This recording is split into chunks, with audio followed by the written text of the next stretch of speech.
Hi, ಇವತ್ತು ನಾನು ಹಸಿ ಅವರೆಕಾಳು ಮತ್ತು ತರಕಾರಿ ಹಾಕಿ ಪಲಾವ್ ಮಾಡ್ತಿದ್ದೀನಿ. ಹೇಗೆ ಮಾಡೋದು ಅಂತ ಹೇಳ. ಹಸಿ ಅವರೆಕಾಳು ಪಲಾವ್ಗೆ ಹಸಿ ಅವರೆಕಾಳು, ಮೊಳಕೆ ಬಂದಿರೋ ಬಟಾಣಿ, ಈರುಳ್ಳಿ, ಕರಿಬೇವಿನ ಸೊಪ್ಪು, ಬೀನ್ಸು, ನವಿಲುಕೋಸು, ಕ್ಯಾರೆಟು ಇಷ್ಟು ತೊಗೊಳ್ಳಿ. ಮತ್ತು ಇಲ್ಲಿ ಮಸಾಲೆಗೆ ಶುಂಠಿ, ಕೊತ್ತಂಬರಿ ಸೊಪ್ಪು, ಮೆಣಸಿನ್ಕಾಯಿ, ಬೆಳ್ಳುಳ್ಳಿ ಮತ್ತು ಇಲ್ಲಿ 1 ಲೋಟ ತೆಂಗಿನಕಾಯಿ ಹಾಲು ತೊಗೊಂಡಿದ್ದೀನಿ ನಾನು. ಟೇಸ್ಟು ತುಂಬ ಚೆನ್ನಾಗಿರುತ್ತೆ. ಇಲ್ಲಿ ಆಲ್ ಸ್ಪೈಸಸ್, ಪಲಾವ್ ಸ್ಪೈಸಸ್ ತೊಗೊಂಡಿದ್ದೀನಿ. ಈಗ ಹೇಗೆ ಮಾಡೋದು ಅಂತ ನೋಡೋಣ. ಶುಂಠಿ, ಬೆಳ್ಳುಳ್ಳಿ, ಕೊತ್ತಂಬರಿ ಸೊಪ್ಪನ್ನ ಚೆನ್ನಾಗಿ ಮಿಕ್ಸಿಗೆ ಹಾಕ್ಕೊಂಡು ಈ ಥರ ಪೇಸ್ಟ್ ಮಾಡಿ ಇಟ್ಕೊಳ್ಳಿ. ಈಗ ಕುಕ್ಕರ್ ಇಟ್ಕೊಂಡು ಕುಕ್ಕರ್ ಸ್ವಲ್ಪ ಬಿಸಿ ಆದಮೇಲೆ ಸ್ವಲ್ಪ ನಮಗೆ ಎಣ್ಣೆ ಎಷ್ಟು ಬೇಕೋ ಅಷ್ಟು ಎಣ್ಣೆ ಇಟ್ಕೊಳ್ಳಿ. ನಾನಿಲ್ಲಿ 2 ಸ್ಪೂನ್ ಎಣ್ಣೆ ಹಾಕ್ಕೊಂಡಿದ್ದೀನಿ. 2 ಸ್ಪೂನ್ ಎಣ್ಣೆ ಹಾಕ್ಕೊಂಡ್ಮೇಲೆ ಸ್ವಲ್ಪ ತುಪ್ಪ ಹಾಕ್ಕೊತಾ ಇದ್ದೀನಿ.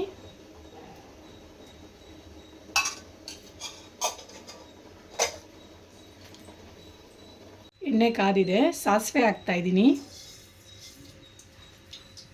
ಇದು ಕಾಣಿಸ್ಬಾರ್ದು. ಪಲಾವ್ ಸ್ಪೈಸಸ್ನ ಹಾಕ್ತಾಯಿದ್ದೀನಿ. ಈಗ ಎಣ್ಣೆ ಕಾದಿದೆ, ಸಾಸಿವೆ ಚಿಟಪಟ ಅಂತಿದೆ.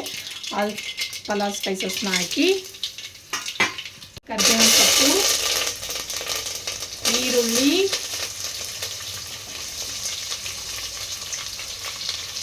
ಈರುಳ್ಳಿನ ಚೆನ್ನಾಗಿ ಸ್ವಲ್ಪ ಫ್ರೈ ಮಾಡ್ಕೊಳ್ಳಿ.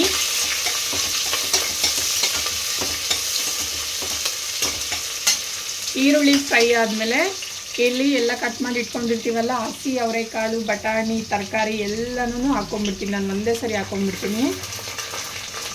ಎಲ್ಲನೂ ಚೆನ್ನಾಗಿ ಫ್ರೈ ಮಾಡ್ಕೊಬೇಕೀಗ. ಚೆನ್ನಾಗಿ ಫ್ರೈ ಮಾಡಿಕೊಂಡ್ರೆ ತರಕಾರಿ ಎಲ್ಲ ಚೆನ್ನಾಗಿ ಬೆಂದರೆ ಬೇಗ ಆಗಿಬಿಡುತ್ತೆ ಪಲಾವು. ಇದನ್ನು ಫ್ರೈ ಮಾಡ್ಕೊಳ್ಳೋದ್ರೊಳಗಡೆ ನಾನಿಲ್ಲಿ ನೀರು ಸಹ ಇಟ್ಕೊಂಡ್ಬಿಟ್ಟಿದ್ದೀನಿ. ಟೈಮ್ ಆಗಿಬಿಡುತ್ತೆ ಬೇಗ ಆಗಲಿ ಟಿಫನ್ ಅಂತ. ಸ್ವಲ್ಪ ಕಲ್ಲುಪ್ಪು ಹಾಕ್ಕೊತಾ ಇದ್ದೀನಿ. ಉಪ್ಪು ಹಾಕೊಂಡ್ಮೇಲೆ ಚೆನ್ನಾಗಿ ರೋಸ್ಟ್ ಮಾಡಬೇಕು. ತರಕಾರಿ ಎಲ್ಲ ಸ್ವಲ್ಪ ಚೆನ್ನಾಗಿ ಬೆಂದಿದೆ ಅಂತ ಅನಿಸುತ್ತಲ್ಲ, ಆವಾಗ ಶುಂಠಿ, ಬೆಳ್ಳುಳ್ಳಿ, ಮೆಣಸಿನ್ಕಾಯಿ ಪೇಸ್ಟ್ನ ಹಾಕ್ಕೊತಾ ಇದ್ದೀನಿ. ಇಲ್ಲಿ ಮಸಾಲೆ ಐಟಮ್ನ ಹಾಕ್ಕೊಂಡ್ಮೇಲೆ ಚೆನ್ನಾಗಿ ಎಣ್ಣೆಯಲ್ಲಿ ರೋಸ್ಟ್ ಮಾಡ್ಕೊತಾ ಇದ್ದೀನಿ. ಆಗಲೇ ರುಬ್ಬಿಟ್ಕೊಂಡಿದ್ದೆಲ್ಲ 1 ಲೋಟ ತೆಂಗಿನಕಾಯಿ ಹಾಲನ್ನ ಹಾಕ್ಕೊತಾ ಇದ್ದೀನಿ.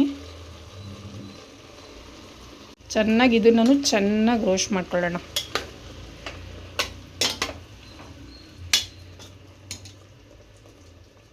ಒಂದು ಸ್ಪೂನ್ ಧನಿಯಾ ಪೌಡರ್. ನಾನು 3 ಲೋಟ ಅಕ್ಕಿ ತೊಗೊಂಡಿದ್ದೀನಿ. 3 ಲೋಟ ಅಕ್ಕಿಗೆ 5 ಲೋಟ ನೀರು, 1 ಲೋಟ ತೆಂಗಿನಕಾಯಿ ಹಾಲು. ಈಗ ನೀರು ಹಾಕ್ಕೊತಾ ಇದ್ದೀನಿ. ರುಚಿಗೆ ತಕ್ಕಷ್ಟು ಉಪ್ಪು. ತೊಳೆದಿಟ್ಕೊಂಡಿರೋ ಅಕ್ಕಿ ಹಾಕ್ಕೊಳ್ಳೋಣ. ಒಂದು ಚಿಕ್ಕದು ಅರ್ಧ ಪೀಸ್ ನಿಂಬೆಹಣ್ಣ ಹಿಂಡ್ಕೊಂಬಿಡೋಣ. ಚೆನ್ನಾಗಿ ಉಡಿಯಾಗುತ್ತೆ, ಟೇಸ್ಟು ಚೆನ್ನಾಗಿರುತ್ತೆ. ಚೆನ್ನಾಗಿ ಕುದಿ ಬಂದಮೇಲೆ ಈ ಥರ ತಿರುಗಿಸೋಣ.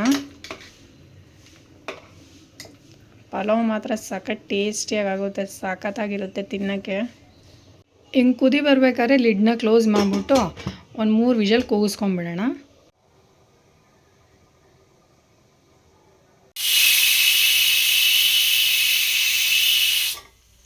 ಅಲ್ಲಿ ಪಲಾವ್ ರೆಡಿ ಆಗೋಷ್ಟರೊಳಗಡೆ ನಾವಿಲ್ಲಿ ಸಿಂಪಲಾಗಿ ಒಂದು ಮೊಸರು ಬಜ್ಜಿ ಮಾಡ್ಕೊಂಬಿಡೋಣ. ಮೊಸರು ಬಜ್ಜಿಗೆ ಮೊಸರು, ಕೊತ್ತಂಬರಿ ಸೊಪ್ಪು, ಸಣ್ಣದಾಗಿ ಕಟ್ ಮಾಡ್ಕೊಂಡಿರೋ ಈರುಳ್ಳಿ, ಸೌತೆಕಾಯಿನ ಎಲ್ಲನೂ ಮೊಸರಲ್ಲಿ ಹಾಕ್ಕೊಂಡು ಆಮೇಲೆ ಚೆನ್ನಾಗಿ ಮಿಕ್ಸ್ ಮಾಡಿಕೊಂಡ್ರೆ ಗಟ್ಟಿ ಮೊಸರು ಬಜ್ಜಿ ಜೊತೆ ಹಸಿ ಅವರೆಕಾಳು ಪಲಾವ್ ಸಖತ್ತಾಗಿರುತ್ತೆ ಟೇಸ್ಟು.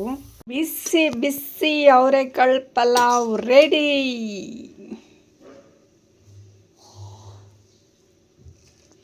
ಸಖತ್ತಾಗಿರುತ್ತೆ.